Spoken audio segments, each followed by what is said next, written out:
Welcome back to another one of my episodes on learning derivatives. This lesson will be focusing on the chain rule, Leibniz's notation, and we'll be solving inverse functions. In most of my videos I write out the rule which we'll be using, which is the chain rule, and then I usually write out we have a function like ln of x and the derivative is 1 over x, but I can't do that for the inverse functions because, well, I can, but it would take up too much. I'd need a few bits of paper and it would take too much time. So I'm just going to do them, and if you have them next to you, that'd be good, so you can do them and then watch me answer them. But if you want to just watch me run through them, that's stick around. But we'll start with our first example. We have y equals arc sine 2x. Now, arc sine, this is the same as writing sine 2x to the power of a negative 1. Arc, some people just like to write it out, but some people use the notation of negative 1 as the power. But these are the exact same things, okay? So, arc sine 2x. How do we solve that? Well, we're going to need to use the chain rule. So chain rule means we have a function inside a function. Just like here, we have x inside u and u is inside y. So, what's the inside function? 2x. The outside function is arc sine of 2x. So, we'll let u equal 2x, and the derivative of u will be 2. Hopefully you've watched up my other videos on how to do learning the chain rule if this is your first time watching it. But the derivative of y with respect to x is equal to the derivative of y with respect to u multiplied by the derivative of u with respect to x. Okay, and because we've made u 2x, now y is equal to arc sine of u. So we treat u as the variable because we're going to find the derivative of y with respect to u. Okay, and the derivative of arc sine of u is 1 over the square root of 1 minus u squared. Okay, whatever variable this is, it fits where u is. Okay, you'll usually see this as 1 over square root of 1 minus x squared when there's an x here, but now we have a u, so we've replaced it, we've substituted it for a u. Okay, now we have derivative of u with the derivative of y with respect to u and derivative of u with respect to x. We have those, so now we can finish the equation.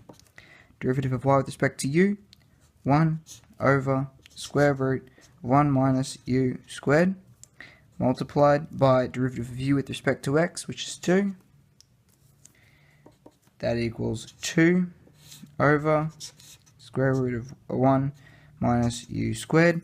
I'm going to sub u back in because we said u was 2x.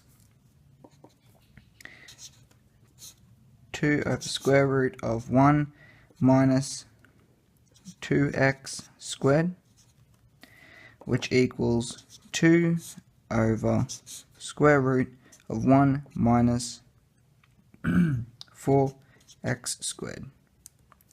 And that is the derivative of arc sine 2x. Okay? I'm going to run through one more example. We have y equals sine to the negative 1 tan x.